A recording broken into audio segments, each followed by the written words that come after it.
Hi everyone, उम्मीद करता हूँ खैरियत से होंगे आप तमामी हजरात। और मैं भी अल्लाह का करम है, लाख लाख शुक्र है, आप लोगों की दुआ है। मैं भी ठीक ठाक हूँ। और एज यूजुअल हमारी क्लास चलेगा ही चलेगा। और आज की क्लास के अंदर मैं इंशाल्लाह एक बहुत ही अहम शख्सियत को, जिनकी तारुफ कहा जाए कि उर्दू अदब से ताल्लुक़ रखने वाले स्टूडेंट और इनके बारे में ना जाने ऐसा मुमकिन ही नहीं है। अगर हम लोग लिटरेचर की बात कर लें तो गज़ल से मुताल्लिक हमारा आज का लिटरेचर, आज का हमारा ये लेक्चर 6 हो जाएगा या 7 हो जाएगा। अगर आप लोगों को जहन में है तो फिर आप लोग मुझे कमेंट करके बता देंगे कि आज का हमारा लेक्चर नंबर कितना है, 6 है या 7 है। और इंशाल्लाह आज की क्लास के अंदर हम लोग कवर करने वाले हैं बहुत ही अहम शख्सियत को, जिनके बारे में मैंने बताया कि ये किसी तारुफ का मोहताज नहीं, हिंदुस्तान और पाकिस्तान और बांग्लादेश ही नहीं बल्कि पूरी दुनिया इन्हें अच्छी तरह जानती है। और इन्हें शेर व शायरी की दुनिया के अंदर कि एक ऐसी शख्सियत है इनकी कि जब हम 9 क्लास और 10 क्लास के अंदर ही मैट्रिक का एग्ज़ाम से कबल ही अगर हम लोग बात कर लें तो वहीं से इनके बारे में मुझे थोड़ी बहुत जानकारी मिलने लगती है। आज का क्लास में इंशाल्लाह इनके बारे में बहुत डिटेल से जानने वाले हैं। क्या नाम था, इनकी शख्सियत तो अच्छी तरह आप जानते होंगे, पहले और उर्दू अदब से ताल्लुक़ रखते हैं, यूजीसी नेट की तैयारी कर रहे हैं। और इनके बारे में मोटी मोटी चीज़ें तो हम लोग पहले से ही अच्छी तरह जानते हैं, लेकिन इंशाल्लाह आज कुछ डेप्थ में चीज़ों को समझेंगे, परखेंगे, ताकि इंशाल्लाह वो क्वेश्चन हमारा कवर हो जाए जो क्वेश्चन हम लोग छोटी छोटी किताबों में हमें मौसूल नहीं होती। तो बिला तमहीद व ताख़ीर मैं आप लोगों से कहना चाहूँगा कि आप जितने साथी खुसूसन नेट वाले, यूजीसी नेट वाले या फिर आपने जेट का फॉर्म अप्लाई किया होगा उनके लिए, या फिर आप आरपीएससी के लिए, मैं बहुत अच्छी एक बात बताऊंगा आप सारे लोगों को। तकरीबन अभी अगर हम लोग बात कर लें तो अभी तकरीबन हर स्टेट के अंदर उर्दू से मुताल्लिक बहुत सारी बहालियाँ आई हैं भाई, बहुत सारी बहालियाँ।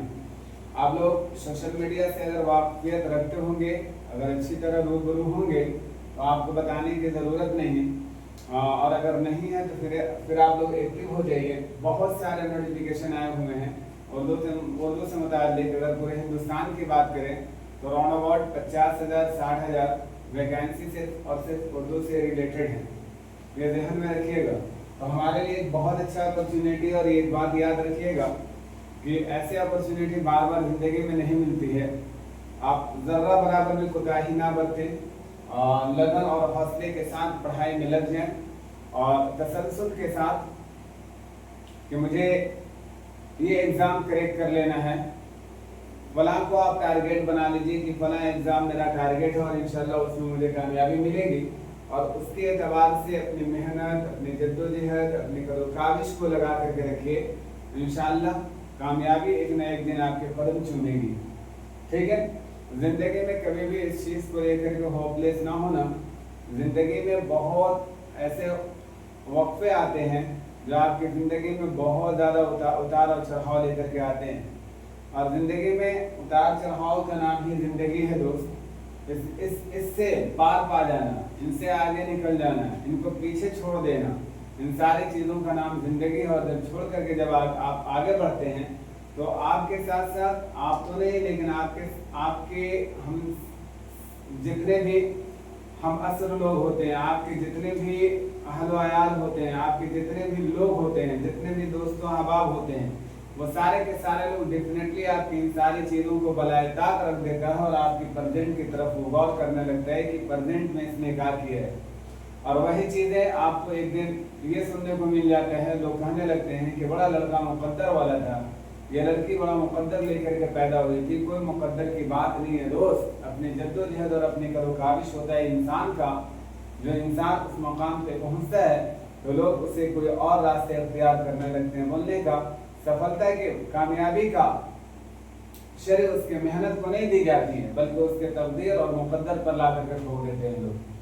वही चीज मैं कहना चाहता हूँ, ये दुनिया कहा गया है अगर अल्लाह के नबी सल्लल्लाहु अलैहि वसल्लम की हदीस की रोशनी में अगर बात करें तो ये दुनिया मक्खी के पर के बराबर भी नहीं है, इसकी कोई हैसियत नहीं है। तो ये दुनिया वाले की भी, दुनिया वालों की भी कुछ इसी तरह का सिस्टम है, इसी तरह का कानून है कि सफलता कामयाबी पाने वाले को लोग मुकद्दर और तकदीर के हवाले कर देते हैं। उनके संघर्ष और मेहनत को नहीं देखते, उनके जिंदगी की कठिनाइयों को नहीं देखते हैं, उनके परेशानियों को नहीं देखते हैं, उनके साथ परेशानी थी क्या। यही सारी चीजें होती हैं। मेरा कहने का मकसद सिर्फ और सिर्फ ये है कि मोटिव कर दूं आपको, आप जिस चीज की तैयारी कर रहे हैं लगन के साथ कीजिए, जद्दोजहद के साथ कीजिए, ताकि इंशाअल्लाह जब आपको कामयाबी मिले तो इंशाअल्लाह डॉक्टर APJ अब्दुल कलाम जी के बाद आपने सुना होगा, उन्होंने कहा था कि मेहनत कुछ इस खामोशी के साथ की जाए, या मेहनत कुछ इस तरह की जाए, इतनी खामोशी के साथ कर लीजिए कि कामयाबी आपकी शोर मचा दे। वही आपको खामोशी के साथ, लगन के साथ, हौसले के साथ आपको मेहनत करना है और इंशाअल्लाह कामयाबी मिलेगी तो कामयाबी ही इंशाअल्लाह आपकी शोहरत मचा देगी, आपकी इज्जत मकाम को दोबारा कर देगी। ये ज़हन में बात रखिएगा। और हम लोग गदर से मुताल्लिक चाह भी रहे थे और कई दिन से मैंने आप लोगों से कहा भी था, और तमाम साथियों से, खुसूसन उन लोगों से जो हमारे नए साथी इस चैनल से रूबरू हुए हैं, इस चैनल से उनकी वाकफियत हुई है, उनसे मैं गुजारिश करूंगा कि और नए साथी को आप जोड़ने का कोशिश करें। और ये ज़रूरी है आपके लिए, आप एकदम अपने आप को ये लाजिम मलज़ूम समझ लीजिए कि जितने भी साथी जुड़ रहे हैं आपको एक साथी को जोड़ना है इस चैनल से। ये आप ज़हन में बैठा लीजिए, आप जुड़े और अपने साथ कोशिश ये कीजिए कि आपका एक फ्रेंड इस चैनल के साथ ज़रूर आप उसे रूबरू करा दो। इसी तरह कहते हैं ना, वो सर्किल बढ़ता चला जाएगा, सर्किल आगे की तरफ चला जाएगा। जैसे हम लोग कम्युनिकेशन स्किल के अंदर पढ़ते हैं जनरल पेपर के अंदर कि एक कड़ी से एक कड़ी जुड़ता हुआ चला जाता है, कुछ इसी तरह हमारा भी कनेक्शन होना चाहिए, एक दूसरे से कनेक्टेड हो जाए, ताकि इंशाअल्लाह ये चैनल आपके लिए फ्यूचर में ज़्यादा से ज़्यादा काम कर सके, ज़्यादा से ज़्यादा आपको फायदा पहुंचा सके। यही हमारा मकसद है। और आप लोगों ने अब तक के मुझे ये नहीं बताया, मैंने एक राय आप लोगों से मांगी थी, जो अब तक आप लोगों ने मुझे नहीं बताया, आप लोग मुझे बता देंगे कमेंट करके प्लीज। मैंने पूछा था आप लोगों से कि जैसे हायर एजुकेशन वालों की तैयारी इस प्लेटफॉर्म से तैयारी कराई जाती है, क्या इसी तरह आपके घर वालों को, जो आपके घर में छोटे छोटे बच्चे हैं, जो आपके घर में मौलूद बच्चे हैं, जो अभी 9 क्लास 10 क्लास या फिर अपर क्लास के अंदर लाइक 11-12 में पढ़ रहे हैं, क्या उनके लिए भी क्लास फॉर्म कर दिया जाए? अगर आपकी राय हो तो इंशाल्लाह ज़रूर कमेंट करके बताइएगा, इस पर भी इंशाल्लाह काम करने की कोशिश की जाएगी। हमारा काम है कोशिश करना और उसको अमल में लाना हमारा काम है, और उस पर कामयाबी दिलाना और उस पर काम कराना ये अल्लाह की ज़ात की है। चलिए देखते हैं आज की हम लोग क्लास को। इंशाल्लाह लास्ट में अगर हम लोग बात करते हैं तो देखते हैं इनके बारे में थोड़ी सी, आज मुख्तसर में ही इनके बारे में पढ़ेंगे, इनके अक़वाल वगैरह बहुत सारी चीज़ें इनके बारे में जो हम लोग कवर करने वाले हैं, लेकिन इनको मुख्तसर आज देख करके हम लोग गज़ल से मुताल्लिक़ जितनी भी चीज़ें पढ़े हैं, जैसे वली दकनी साहब को पढ़े हैं, वली औरंगाबादी साहब को हम लोगों ने पढ़ा है, फिर इसी तरह हम लोग मिर्ज़ा मीर साहब को पढ़े हैं। गज़ल के बारे में अगर बात कर लिया जाए तो गज़ल के बारे में कई सवाल बनते हैं, उनके बारे में हम लोग पढ़े हैं। और तो इन सारे चीज़ों को, इन सारे मटेरियल को मैं चाह रहा हूँ कि आज के क्लास में आप लोगों से कुछ एक तरह से आर्ग्यू करने का मतलब है ताकि आपकी भी ज़हन में वो सारी चीज़ें बैठ जाए और आपका दिमाग में वो चीज़ फिर रिफ्रेश हो जाए। अभी 1-2 दिन पहले आपने क्लास देखा होगा और इंशाल्लाह जब उस पर हम लोग बात करेंगे तो हमारे माइंड के अंदर जो थोड़ी सी चीज़ें निकलने वाली होगी, डेफिनेटली वो फिर से बैठ जाएगा। तो चलिए देखते हैं हम लोग आज का क्लास। आज के क्लास को हम लोग शुरू करते हैं। Are you ready please? Are you ready? जरा सा आप सारे लोग एक बार इशारा कर दें, सारे लोग रेडी हो, तैयार हो, मैं क्लास को आगे लेकर के चलो। यस और नो? जल्दी बता दो। चलिए हम लोग देखते हैं आज का क्लास। यूजीसी नेट, जेआरएफ ही नहीं बल्कि बेट, जेट, सेट और किसी भी स्टेट का एलिजिबिलिटी क्राइटेरिया के लिए जो टेस्ट ली जाती है उन सारे के लिए आपका ये कंटेंट या आपका मटेरियल सारे के सारे एग्जाम के लिए काम आएंगे। और उसके अलावा याद रखिएगा उर्दू का हर वो एग्जाम में ये आपके लिए कारगर साबित होगा जहां अदब से मुताल्लिक सवाल फॉर्म किए जाते हैं। तो अदब से मुताल्लिक सवाल फॉर्म करने के बाद कर ले तो टीचर वाला एग्जाम में भी 1 से 5 वाले को छोड़ करके अगर देखा जाए तो ऊपर में हर एग्जाम में अदब से आपका सवाल बनता है। तो इसका मतलब ये हुआ कि आप वो साथी लोगों को भी जोड़ सकते हैं जो बीपीएससी तैयारी 4 अटेम्प्ट करने वाले हैं इस बार, उनको भी स्टेट वाले। आप भी, मैं आपसे कहना चाहूंगा कि आप भी जरूर जुड़िएगा, आपके लिए भी ये क्लास बड़ा हेल्पफुल होगा। और मैं बता दूं आप लोगों को कि प्रीवियस में मैंने स्टेट पे काम कर लिया है और स्टेट का सारा वीडियो प्लेलिस्ट में पड़ा हुआ है। आप लोग वहां से जा करके आप गो थ्रू कर सकते हैं, वहां से सारे के सारे वीडियो आप देख सकते हैं। वहां सारा का सारा वीडियो वहां पे अवेलेबल है, वहां से आप लोग देख सकते हैं। आज के क्लास में हम लोग बात कर लेते हैं यूजीसी नेट जेआरएफ दिसंबर 2025 को हम लोग टारगेट कर रहे हैं। हमारा टारगेट यही है कि हम लोग इसको किसी तरह क्या कर लें, हम लोग इसको किसी तरह कंप्लीट कर लें, ये हमारा टारगेट है। और इसमें हम लोग आज तीसरे शख्सियत को लेकर के आए हैं, वो है हमारा मिर्जा गालिब साहब। मिर्जा गालिब साहब के बारे में आज हम लोग देखेंगे और इनके बारे में थोड़ी सी चीजें, थोड़ी सी फैक्ट, थोड़ी सी हकीकत या हक़ाइक़ से हम लोग रूबरू होने वाले हैं। कुछ पॉइंट आपके सामने रखने वाला हूँ। आप अच्छी तरह जानते होंगे, मेरा काम याद रखिएगा। मैं आपको बता दूं कि मैं बहुत बड़े मुअल्लिम की हैसियत से आपके सामने खड़ा नहीं हूँ, बहुत बड़े मुहद्दिस नहीं हूँ या बहुत बड़ा आपका टीचर नहीं हूँ। ये ध्यान में रखिएगा। आपको सारा का सारा कंटेंट पहले से दिमाग में होगा। हमारा सिर्फ और सिर्फ यही काम है कि जो चीजें पुरानी हो गई है आपके माइंड के अंदर उनको हम फिर से क्या कर दूं, रिमाइंड करा दूं, फिर से आपको दोबारा माइंड के अंदर वो चीजें ला दूं, मेमोराइज करा दूं। ये हमारा काम है, ये हम करने आए हैं। तो अगर हम लोग देखते हैं हैवान ज़रीफ मिर्जा असदुल्लाह खान। हैवान ज़रीफ, यहीं से एक क्वेश्चन बनता है, जल्दी से आप लोग बता दीजिए कि हैवान ज़रीफ मिर्जा असदुल्लाह खान को किसने कहा था? हैवान ज़रीफ किसने कहा था मिर्जा असदुल्लाह खान को? जो नए साथी हैं उनसे रिक्वेस्ट है प्लीज कि चैनल को सब्सक्राइब कर दीजिएगा और बेल आइकन को प्रेस कर दीजिएगा, ज्यादा से ज्यादा लाइक कर दीजिएगा और लोगों में ज्यादा से ज्यादा वीडियो को स्प्रेड कर दीजिएगा, शेयर कर दीजिएगा। ये आपकी जिम्मेदारी है। जैसे मैं अपनी जिम्मेदारी को निभा रहा हूँ, आप अपनी जिम्मेदारी को निभाइए। चलिए, नाम असदुल्लाह खान था। आप इनका कमेंट में आंसर दे दीजिएगा, हैवान ज़रीफ किसने कहा था? इनका नाम असदुल्लाह खान नाम ही था। अगर इनकी हम लोग बात कर लें तो उर्फियत में पहले लगाया जाता था, जैसे इन्होंने मिर्जा नौशाद अपनी उर्फियत कौन सी नाम होती है? अगर आप लोगों को ध्यान में है तो बताइए, आप जानते नहीं अच्छी तरह। तो मिर्जा नौशाद था। तखल्लुस की अगर हम लोग बात कर लें तो तखल्लुस ये असद किया करते थे, लेकिन असद के बाद जब इनको सुनेगा एक बार गौर से, इब्तदाई दौर में जब इन्होंने शेर शायरी शुरू की तो इब्तदाई दौर में इन्होंने अपना तखल्लुस असद ही अख्तियार किया था, मुंतखब किया था। लेकिन जब इनको मालूम चला कि नहीं असद नाम से अब कोई और शायर हैं जो अपना तखल्लुस करते हैं, तो इन्होंने अपने तखल्लुस को बदल करके फिर उन्होंने गालिब कर लिया। ये भी ध्यान में रखिएगा।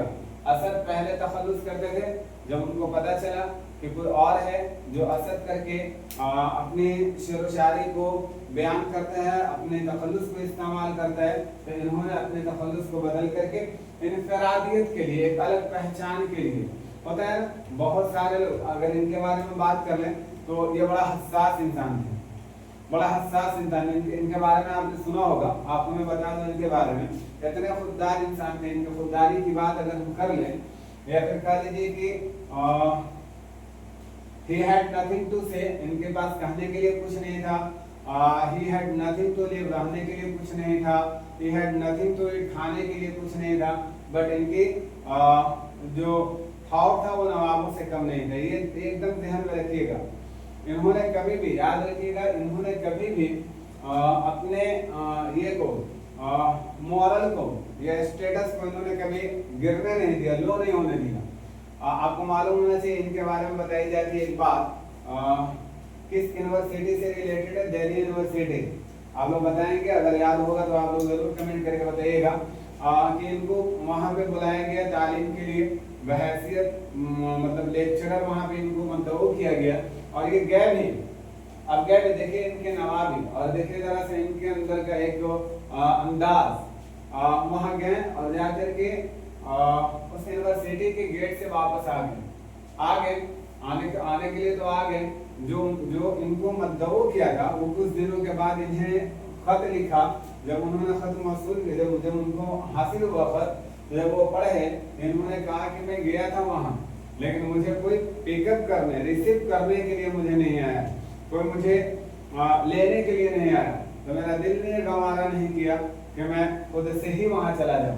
सोचिए, अगर आज के दौर में हम लोगों को कोई भी नोटिफिकेशन आती है, 10 सीट होता है, 50 सीट होता है, तो हम लोग लाखों में भर देते हैं इस पोस्ट के लिए, इस ओहदा के लिए, और बताइए जाकर के दरवाजा से वापस आ रखा है कि नहीं, मुझे किसी ने पिकअप नहीं किया और मेरे ये चीज मेरे दिल को ठेस पहुंचा दी।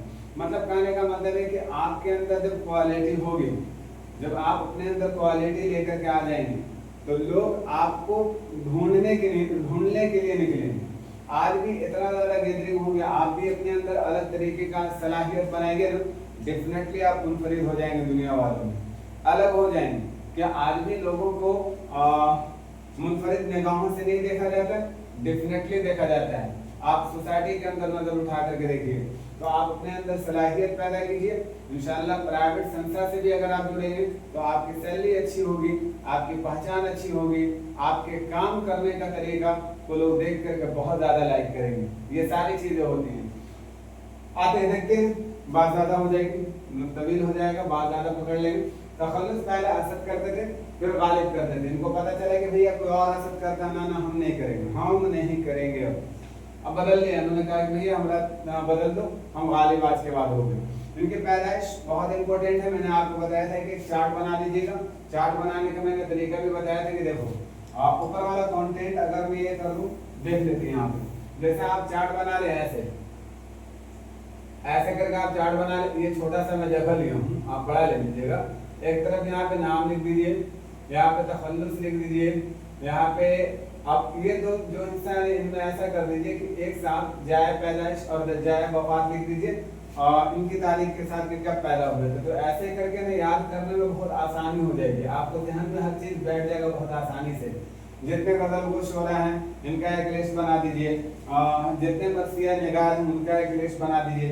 अब वहां से अलग अलग करके आप बनाएंगे तो आपको ये फायदा होगा कि एग्जाम में क्वेश्चन ऐसा नहीं कि सिर्फ गजल गो से ही पूछ लेता है, मुहक्किकीन का भी ले लेगा, तो गजल गो का भी ले लेगा। अच्छा, ये भी ऑलरेडी आपने देखा होगा कि बहुत सारे क्वेश्चन ऐसे भी फॉर्म किए जाते हैं। जैसे मान के चलो 8-10 नक्काद को नाक़िदीन का एक जुमरा बना देते हैं और उसी में बीच में क्या कर दिया, एक आध मुहक्किक को डाल दिया और ये पूछ लिया आपसे कि इनमें मुहक्किक कौन है या इनमें मुहक्किक कौन नहीं है।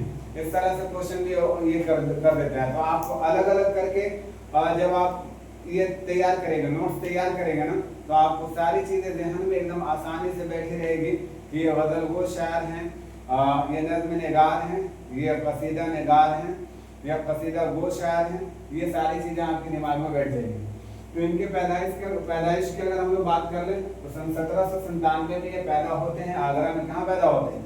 आगरा में इनकी पैदाइश होती है सन 1797 में। और अगर हम लोग बात कर लें तो सन 1869 में इनकी वफात हो जाती है। और कहाँ वफात होती है? दिल्ली के अंदर ये वफात पाते हैं। यहाँ से भी एक क्वेश्चन पूछ लेता है, यहाँ से भी एक क्वेश्चन बन जाता है, बहुत कॉमन उन बच्चों के लिए है, याद रखिएगा। देखिए हम लोग कहते हैं ना कि जैसे मैं आपको बताऊं कि जब आप किसी चीज को टारगेट कर लेते हो, उसमें काफी आप वक्त दे लेते हो, काफी समय आपका उसमें स्पेंड हो जाता है, तो वही चीजें आपके लिए बहुत आसान हो जाती हैं। किसी तरह का क्वेश्चन अगर आपका टीचर आपसे पूछता है तो आप बहुत आसानी से ये कर लेते हो। कोई भी एग्जाम को याद रखिएगा, लेवल उस स्टूडेंट के अकॉर्डिंग जो होता है ना ही बनाई जाती है। आप रेलवे ग्रुप डी की बात कर लें, टीचर की बात कर लें, कोई भी एग्जाम, बीपीएससी यूपीएससी की बात कर लें, तो बाबू जो बच्चा जितना ज्यादा पढ़ा है ना उसी लेवल का उससे क्वेश्चन पूछा जाता है। ये याद रखिएगा। बहुत सारे साथियों को ये क्वेश्चन लगता होगा एकदम हलवा, सर ये भी कोई पूछने की चीज है, 1797 और 1869 ये भी कोई पूछने की बात है? डेफिनेटली आपके अकॉर्डिंग पूछने की चीज नहीं है, लेकिन उन बच्चों को जिन्होंने गालिब का नाम ही नहीं सुना है या ऑलरेडी किसी और चीज की तैयारी कर रहे हैं, क्या उनके लिए क्वेश्चन हल हो जाएगा? आप पढ़ रहे हो रेगुलर, साल 2 साल आपने इसमें स्पेंड किया है, तो आप कहते हैं कि ये चीजें बहुत आसानी से बैठा हुआ है कि 1797 में पैदा हुए थे, लेकिन यही चीजें और लोगों के लिए मुश्किल हो जाती है। तो लेवल होता है मेहनत के अकॉर्डिंग, जैसा लेवल है आपका उसी तरह मेहनत करते हैं, और मेहनत करने के बाद जब क्वेश्चन बनता है तो आप अपने लेवल के अकॉर्डिंग वहां तक के अप्रोच करते हो, यही चीज होती है।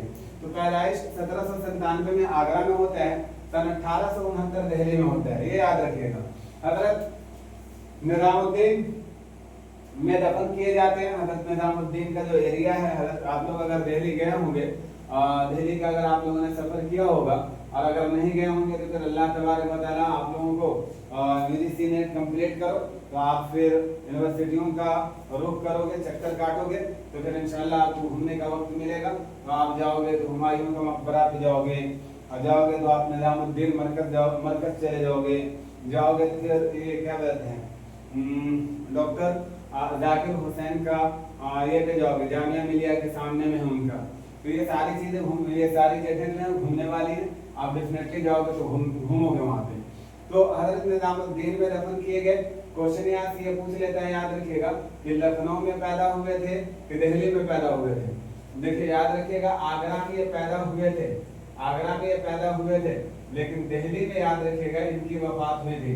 इसी तरह याद रखिएगा मीर तकी मीर साहब, अभी कल के क्लास में हम लोगों ने पढ़ा था, मीर तकी मीर साहब भी आगरा में पैदा हुए थे। आगरा की कौन सी जगह में पैदा हुए थे मैंने कल खुलासा किया था, आगरा के अकबराबाद में ये पैदा हुए थे मीर तकी मीर साहब। लेकिन उनकी वफात की अगर हम लोग बात कर ले तो वो लखनऊ में वफात पाए थे। तो याद रखिएगा बहुत सारी चीजें हम लोगों के जहन में होता है, लेकिन एग्जाम का प्रेशर कह लीजिए, एग्जाम का एक तरह से कह लीजिए हमारे ऊपर दबाव ऐसा होता है कि क्वेश्चन आता हुआ भी हमसे गलत हो जाता है। तो एकदम अपने आप को संतुलित बना करके बैठेंगे, बहुत अपने आप को मुतमईन कर लेंगे, रिलैक्स हो जाएंगे। ना हो तो एकदम सुबह में उठेंगे, फजर उजर की नमाज पढ़ करके थोड़ा 1-1.5 घंटा आप फ्रेश हो जाएंगे, घूम फिर लेंगे, ताकि एकदम माइंड आपका रिलैक्स हो जाए, तब एग्जाम में आप बैठिएगा।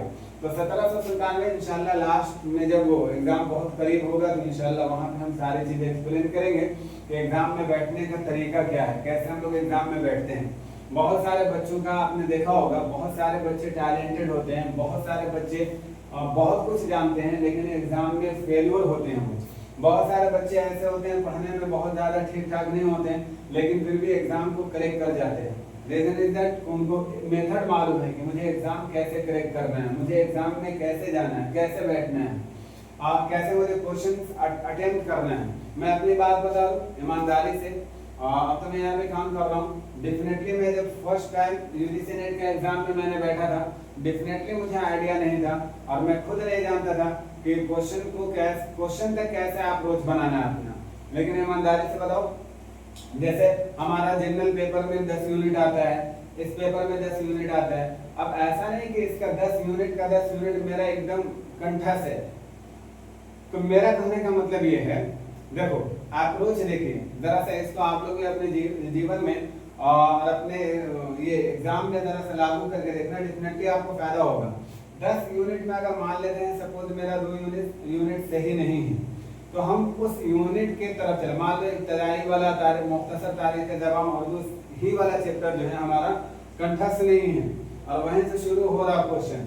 बाबू आप अगर शुरू में 4-5 क्वेश्चन गलत कर जाते हो ना, तो डेफिनेटली याद रखिएगा आप अपने आप में टूट जाते हो, अपने आप में होपलेस हो जाते हो, फिर आता हुआ क्वेश्चन भी आप गलत कर जाओगे। इसलिए आप उसके तरफ जाओ, जैसे आपका वजन बहुत अच्छा है या फिर इसी तरह आप क्या इदारा और तहरीक के बारे में अच्छी जानकारी रखते हैं। भाई सबसे पहले अपने अंदर कॉन्फिडेंस लाने के लिए उन क्वेश्चन को अटेम्प्ट कीजिए जो आप अच्छी तरह जानते हैं। जब 10 क्वेश्चन 15 क्वेश्चन आप स्कोर अच्छा करेंगे तो डेफिनेटली फिर क्या होगा ना, आपका लेवल थोड़ा सा और ऊपर हो जाएगा। आपको लगेगा कि पेपर बहुत आसान है मेरे लिए, बहुत आसानी से कर जाएंगे। तो ये सारी चीजें होती हैं अप्रोच करने का, जो इंशाल्लाह आगे हम एग्जाम के करीब में आकर के समझाएंगे आप सारे लोगों को। इनके अगर दादा की बात कर ले हम लोग, इनके दादा की अगर हम लोग बात कर ले तो इनके दादा थे फुरकान बेग। फुरकान बेग इनके दादा का नाम था।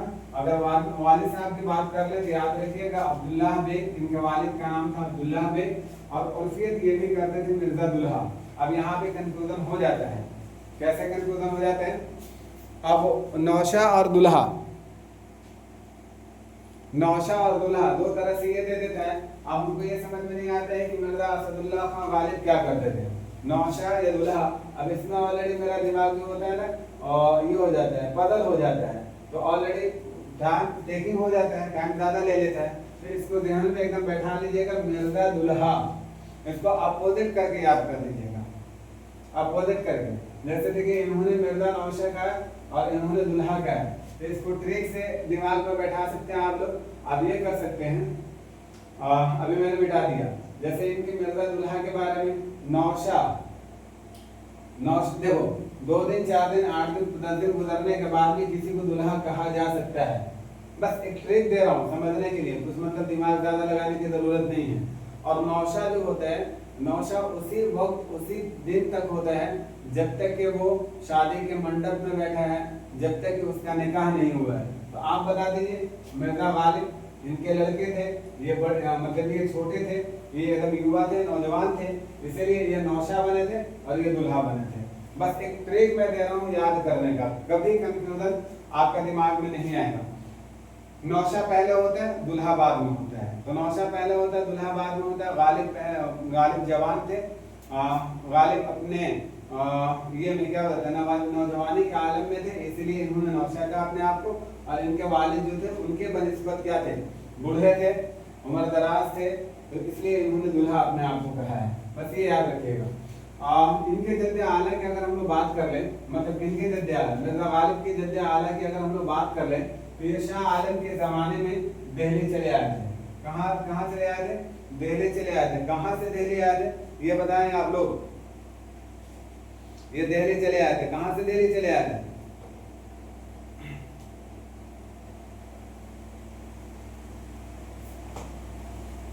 अच्छा एक चीज बताएंगे आप लोग, इनके वालिद मोहतरम, मतलब मिर्जा गालिब साहब के वालिद साहब का जो इंतकाल हुआ था, उस वक्त मिर्जा असदुल्ला खान वालिद साहब कितने साल के थे?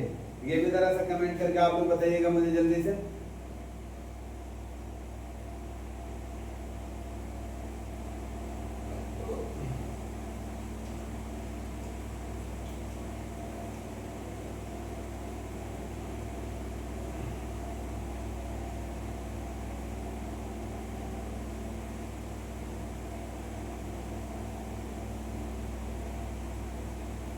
तो शाह आलम के जमाने में याद रखिएगा कहाँ से चल करके आए थे दिल्ली? ईरान से चल करके दिल्ली आए थे। ये स्टेटमेंट याद रखिएगा, कहाँ से? दिल्ली से आए थे, सॉरी ईरान से चल करके आए थे और आकर के इन्होंने दिल्ली में मतलब अपने आप को मुस्तकिल तौर पे ये कर लिया था। एक चीज और याद रखिएगा, मिर्जा गालिब साहब के वालिद साहब का इंतकाल गोली लगने की वजह से हुई थी। और ये भी याद रखिएगा साथ में कि जब मिर्जा गालिब साहब 4 साल के थे तो इनके वालिद इस दुनिया से जा चुके थे, मतलब उनका इंतकाल हो गया था। ये भी ध्यान में याद रखिएगा। लेकिन मिर्जा गालिब साहब ने, मिर्जा गालिब साहब के वालिद साहब ने, जो अभी आपने ऊपर में देखा अब्दुल्ला बेग साहब ने इनको अपने चचा नसरुल्लाह बेग के सुपुर्द में कर दिया था, हवाले कर दिया था कि इनकी परवरिश और पर्दात, इनकी जिम्मेदारियां, इनके पढ़ने पढ़ाने की सारी चीजें, सारे अखराजात और अपने मतलब गालिब के चचा नसरुल्लाह बेग के हवाले कर दिए थे, मतलब अपने भाई के हवाले कर दिया था। अगर इनके नसब की बात कर लें, नसब इस तरह का क्वेश्चन नहीं बनता है, लेकिन फिर भी ध्यान में रखिएगा, सुन लीजिएगा। अगर क्वेश्चन बन जाएगा तो डेफिनेटली सुना हुआ चीज आपका ध्यान में रहेगा, ये चीज याद रखिएगा, सुनी हुई चीज आपके ध्यान में डेफिनेटली रहेंगे। गालिब का सिलसिला नसब की अगर हम लोग बात कर लें तो अफरासियाब बादशाह तुरान तक पहुंचता है, बादशाह तुरान तक पहुंचता है। उतना इम्पोर्टेंट नहीं। गालिब के अगर भाई की बात कर ले तो गालिब साहब के 2 भाई थे, गालिब साहब के 2 भाई थे। मिर्तकिब मीर साहब के भी कितने भाई थे, मैंने कल बताया था। मिर्तकिब मीर साहब के भी 2 भाई थे, एक सौतेले भाई और एक अपने भाई, दोनों के बारे में मैंने बता दिया था। गालिब के भी 2 भाई थे, दूसरे भाई का नाम मिर्जा यूसुफ खान था। सन 1801 में जब गालिब की उम्र 4 साल के थे तो उनके वालिद को गोली लगने की वजह से क्या हो गया था। अब ये भी याद रखिएगा, जब नसरुल्लाह बेग इनकी परवरिश करने लगे, नसरुल्लाह बेग इनकी जिम्मेदारी अपने सर लिया, तो नसरुल्लाह बेग का भी ऐसा होता है कि इत्तेफाक से 9 साल के जब गालिब होते हैं तो इनके चचा का भी इंतकाल हो जाता है, इनके चचा भी डेट कर जाते हैं। ये ध्यान में रखिएगा, ये 3 चीजें 4 पॉइंट आपके लिए बहुत इंपॉर्टेंट है। अगर हम लोग बात कर लें इब्तदाई तालीम की अगर हम लोग बात कर लें तो इब्तदाई तालीम इन्होंने शेख मुअज्जम साहब से लिया था। मतलब ये कह सकते हैं कि इनके बचपन के उस्ताद शेख अगर आपसे ये क्वेश्चन फॉर्म कर दे कि गालिब के बचपन का उस्ताद कौन थे या गालिब का पहल उस्ताद कौन थे, तो शेख मुअज्जम साहब का नाम दीजिएगा। और अगर आपसे ये पूछ ले कि इनके फारसी का उस्ताद कौन था, तो देखिए मैंने नीचे में मेंशन कर रखा है, आप देखिए जरा सा बोर्ड पे। Please give me a moment.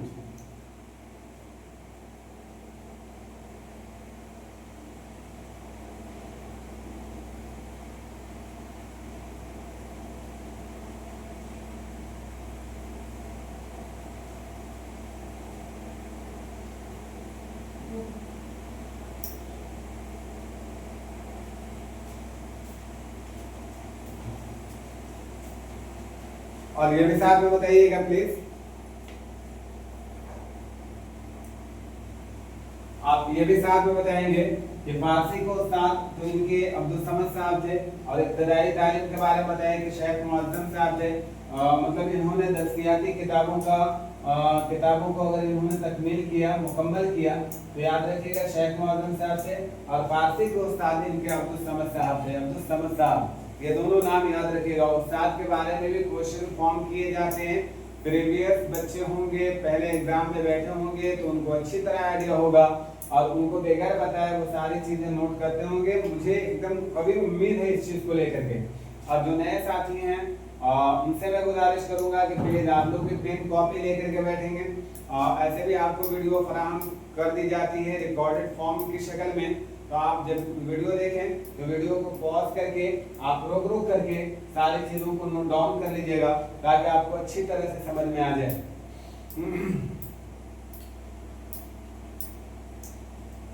फारसी जबान की तालीम गालिब ने अब्दुल समद साहब से हासिल किया था। मैंने अभी बताया आप लोगों को, अब्दुल समद साहब से हासिल किए थे, जो पारसी नजाद था और जिसका असली नाम हुरमुज़द था। बहुत इंपॉर्टेंट चीज है इनके अब्दुल समद साहब जो मैंने लिखा ना, याद रखिएगा इनके बारे में। एक पारसी नजाद थे। पारसी नजाद क्या होता है, आपको सिर्फ लिख लेना है, मतलब की तरफ नहीं जाना है। पारसी नजाद थे, ये याद रखिएगा। और इनका असल नाम तो याद रखिएगा हुरमुज़द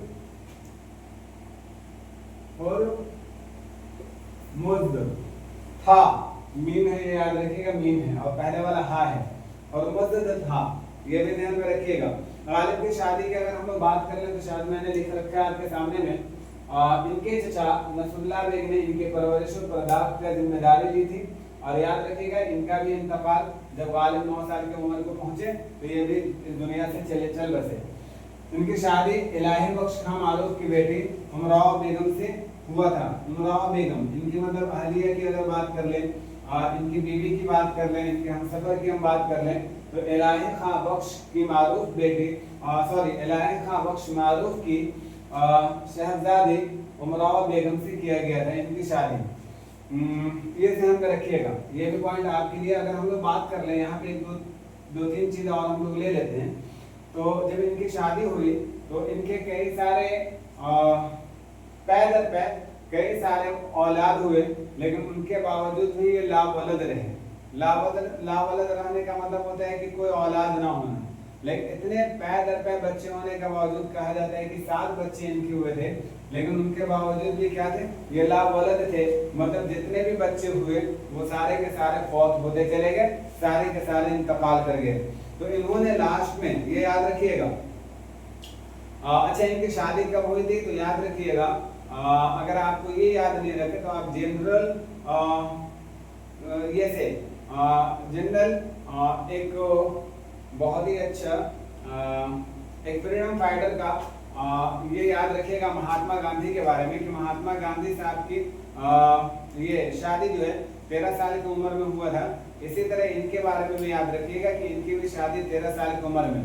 तो 97 से अगर हम लोग बात कर लें 97 से, तो 13 साल कब होगा? सन 1810 में। तो 1810 में इनकी शादी होती है उमराव बेगम से, जो शहजादी होती हैं इलाही बख्शा मारूफ की। गालिब के 7 बच्चे होते हैं, सारे के सारे फौत कर जाते हैं। इसके बाद गालिब ने अपनी बीवी के भाई, यहाँ से क्वेश्चन बनता है और ये भी बनता है, अभी मैं एक पॉइंट बता रहा हूँ आप लोगों को। बीवी के भाई के बेटे ज़ैनुल आबिदीन खां आरिफ के 2 बच्चे, पहले हुसैन खां, पहले हुसैन अली खां, ये भी नाम याद रखिएगा, पहले हुसैन अली खां, और छोटा वाला जो लड़का था उन्होंने उनको जिसका नाम बाकर था, इन दोनों को इन्होंने गोद लिया था, मतलब एडॉप्ट कर लिया था। ये भी ध्यान में रखिएगा, एडॉप्ट कर लिया था इन दोनों बच्चों को। और इन्होंने आपसे ये पूछना चाहूंगा कि मरसिया आरिफ, गालिब ने एक मरसिया आरिफ के नाम से लिखा है, वो अपने किस मुंह बोले बेटे के बारे में लिखा था? किस मुंह बोले बेटे के बारे में इन्होंने मरसिया आरिफ लिखा है? ये भी बता दीजिए, और ये भी साथ में बता दीजिएगा कि मरसिया आरिफ में कुल कितने बंद हैं, मतलब कुल कितने मिसरे हैं, ये भी साथ में आप कमेंट करके बता दीजिएगा। आगे का पॉइंट अगर हम लोग देख लें तो गालिब ने सन 1812 में दिल्ली का सफर किया था। कब किया था? दिल्ली का सफर किया था। और याद रखिएगा एक लंबे समय तक इन्होंने दिल्ली में क़याम किया, काफी समय तक, लंबे समय, कई साल तक इन्होंने दिल्ली में ही अपने वक्त को गुजारे थे। गालिब ने सन 1812 में दिल्ली का सफर किया था और इनके वालिद को गोली लगने की वजह से, अभी तो मैंने बता दिया, गालिब पेंशन की बहाली के घर से कोलकाता का भी सफर किया था। उस समय आपको मालूम ही होगा अंग्रेजों का ये था, शासन था, हुकूमत उन्हीं की थी, वो लोग शासन कर रहे थे। तो पेंशन का मसला आया तो इन्होंने गालिब ने कोलकाता का सफर किया। याद रखिएगा एक बात और, इन्होंने यहाँ पे बहुत पॉइंटेड बात बता रहा हूँ, सुनिएगा गौर से। इन्होंने सन 1826 में, अब गर्चे सन 1812 में ये दिल्ली आ गए थे, कहाँ से? आगरा से, और आगरा से दिल्ली आते, तो दिल्ली से ये सन 1826 में इन्होंने सफर शुरू किया। और ये सफर शुरू, इनका याद रखिएगा, इनका सफर तकमील को कब पहुंचता है? सन 1828 में, मतलब याद रखिएगा 2 साल में ये पहुंचते हैं। देख लीजिए नवाबी काल, नवाबी काल हम देखिए, चलते कब है और पहुंचते कब है? सन 1826 में चलते हैं, सन 1828 में पहुंचते हैं। अच्छा, ये क्वेश्चन आपसे पूछा जाता है, ये क्वेश्चन आपसे किया जाता है कि जो गालिब ने कलकत्ता का सफर किया था वो कहां से होकर के गुजरे थे, कहां से होकर के गुजरे थे, ये क्वेश्चन आपसे पूछ लेता है। तो आप इस क्वेश्चन का आंसर क्या लगाएंगे प्लीज बता दीजिए। तो गालिब पेंशन के बहाली के घर से कलकत्ता के लिए सफर किया था, सन 1826 में रवाना हुए थे और फरवरी सन 1828 में कलकत्ता पहुंचे थे। अगर हम लोग बात कर लें तो गालिब जो है पटना और मुर्शिदाबाद से होते हुए कोलकाता का सफर किया था। हाल ही के मुताबिक कोलकाता में पूरे 200 बरस क़याम किया, 2 बरस इन्होंने, 2 साल इन्होंने कलकत्ता के अंदर क़याम किया हाल ही के मुताबिक, ये भी याद रखिएगा। कुछ लोगों का मानना है, ये कहना है कि कलकत्ता इन्होंने 1 साल 9 महीने तक रहा है, 1 साल 9 महीने तक रहा है। ये भी स्टेटमेंट आपसे पूछा जा सकता है और पूछा जाता है।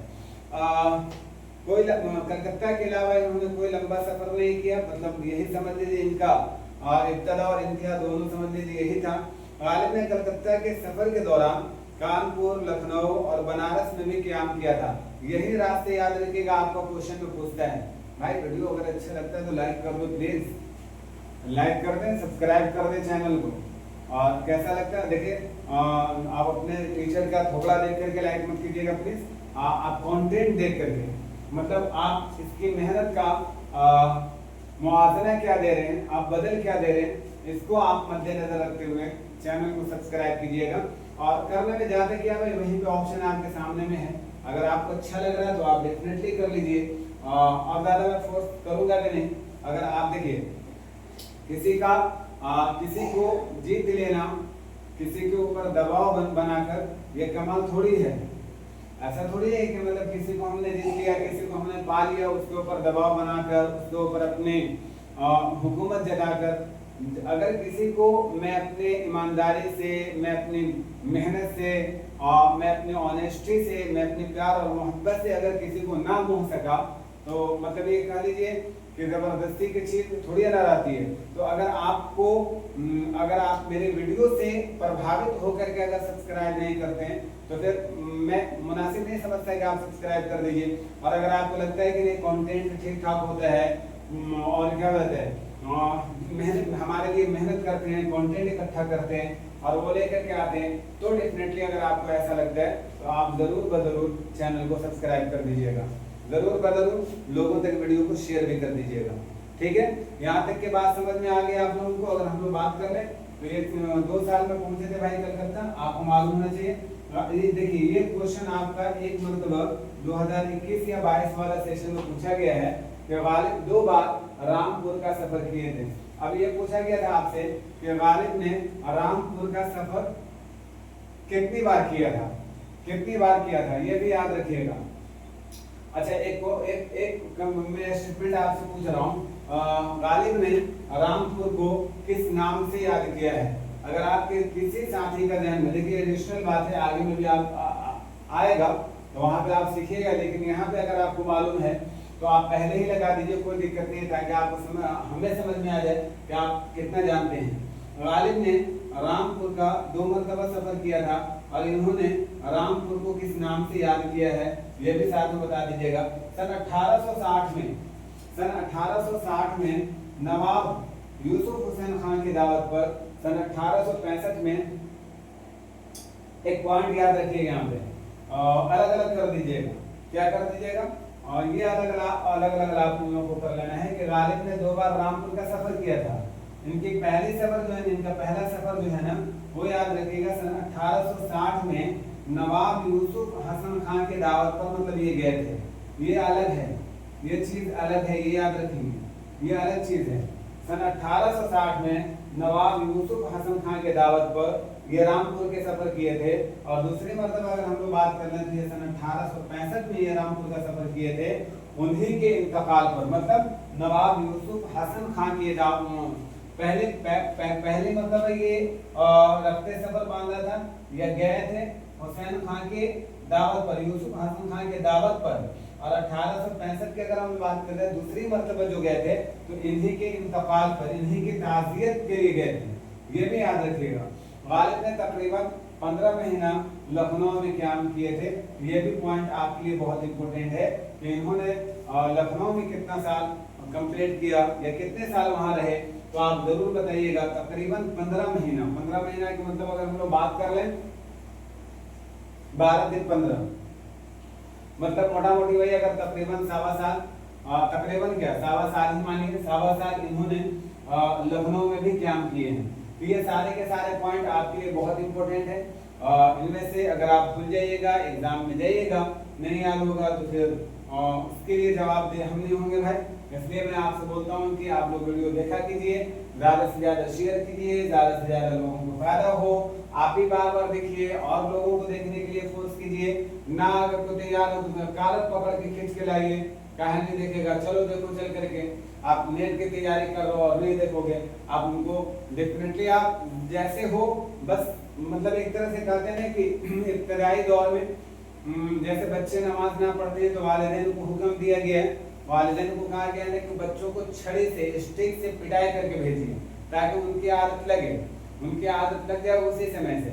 इसलिए याद रखिएगा, आप में से कोई भी साथी जो देख रहे हैं वो अपने साथियों को, ऐसा नहीं कि आप जाकर कॉलर पकड़ लीजिएगा वरना बदला में कुछ और मिल जाएगा, ऐसा मत कीजिएगा प्लीज।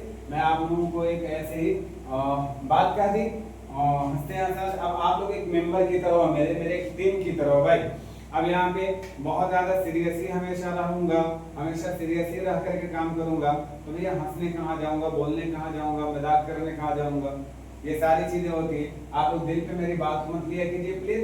और वीडियो कैसा लगा इसके बारे में जरूर मुझे कमेंट करके बताइएगा। फिर आप सोचिएगा कि सर फिर आज हम लोगों को ये नहीं किए, आप ही लोगों के लिए नहीं करता हूँ, चाहूँ तो मैं बहुत सारा कंटेंट आपके सामने भी रख सकूँ, लेकिन काफ़ी वीडियो लंबी हो जाती है, तो इसलिए मैं सोच रहा हूँ कि गालिब साहब को पढ़ लीजिए, गालिब साहब को कंप्लीट कर दें, उसके बाद इंशाल्लाह एक क्लास तकरीबन 40 से 45 मिनट का लेकर के आएंगे, और जहाँ से वो सारे क्वेश्चन को हम लोग कवर करेंगे जहाँ से प्रीवियस ईयर में क्वेश्चन देखा गया है, इनसे मुतालिक, मृतक ईमेल से मुतालिक, गजल से मुतालिक जितने भी क्वेश्चन पूछे गए हैं प्रीवियस में, उनको इंशाल्लाह कवर करेंगे, और कुछ मजीद चीजों को भी जानेंगे जहां से क्वेश्चन फ्यूचर में बनने का ज्यादा चांस हो, तो वहां उसको भी हम लोग कवर करेंगे इंशाल्लाह, और उन सारी चीजों पर फोकस करेंगे। वीडियो कैसा लगा जरा से एक बार जरूर कमेंट करके आप लोग बता दीजिएगा प्लीज। अगर अच्छा लगे तो जरूर बताइएगा, बुरा लगे तो भी बताइएगा, ताकि उससे हमको एक फीडबैक मिलता है कि मुझे मेरी कमियां कहाँ पे हैं, मुझे और क्या सुधारने की जरूरत है, और हमारे अंदर किस चीज की इंप्रूवमेंट की जरूरत है, ये सारी चीजें होती है। तो अगर अच्छा लगे तो भी कमेंट कीजिएगा, बुरा लगे तो भी कमेंट कीजिएगा। बट कहने का मतलब ये है, चिट भी मेरा पढ़ भी मेरा, आप बुरा के लिए भी अगर देख लीजिएगा तो काफी है मेरे लिए, अच्छा के लिए देख रहे हैं तो हमारे लिए बेनिफिट है ही है। अगर कोई बच्चा इरादा बना करके ये देखे कि नहीं मुझे इनकी बुराई ढूंढना है, तो भी आप देख ले रहे हो, तो भी मेरे लिए फायदा है। तो आप किसी भी तरह से बस देख लीजिए, मेरा कहने का ये मकसद है। मिलते हैं इंशाल्लाह नेक्स्ट क्लास में। कैसी लगी वीडियो इसके लिए जरूर आप लोग फीडबैक दीजिएगा। दीजिए मुझे इजाजत, खुदा हाफिज, अस्सलाम वालेकुम। जितना भी मैंने कंटेंट दिया है इनको एकदम हमेशा देख लीजिएगा, और याद रखिएगा कि आपको एक बार में नहीं समझ में आए तो आप 10 बार इसको देखिए, लेकिन आप देख लीजिएगा।